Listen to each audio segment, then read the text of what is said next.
খারাপ লাগতেছিল। তো চিন্তা করলাম আজকে একটু অন্যরকম রান্না করি।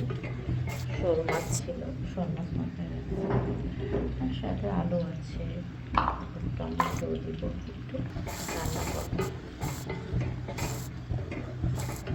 বাইরে আবহাওয়া হালকা হালকা রৌদ্র উঠেছে, আবহাওয়াটা ওরকম অতটা ভালো না, আবহাওয়াটা একটু খারাপ, যাত্রা হচ্ছে, শোনা যাচ্ছে। একটু অন্য স্টাইলে মাথায় রান্না করবো। জাল খেতে অতটা পছন্দ করি না, জাল ভালো লাগে না, মোটামুটি খাই, সবসময় সব থেকে জাল খাই না, আর যদিও ভালো লাগে খাই, আবার যখন মন চায়।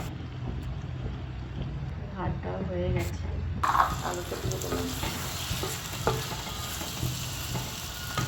আজকে বের হবো, একটু কাজও আছে আজকে, অনেকদিন পর।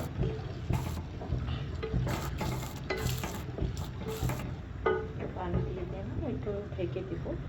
আমি একটু দেশি রান্নাটা খুব পছন্দ করি খেতে, খুব মাছ, শোল মাছ, বিভিন্ন ধরনের গ্রামের যে মাছগুলো হয়ে থাকে সেগুলো খুব ভালো লাগে খেতে। মাছটা ম্যারিনেশন করে রেখে দিচ্ছিলাম, শোল মাছ সব মশলা দিয়ে, এখন এটা দিয়ে কালারটা অন্যরকম দেখাচ্ছে ম্যারিনেশন করার পর পুরো মাছটা।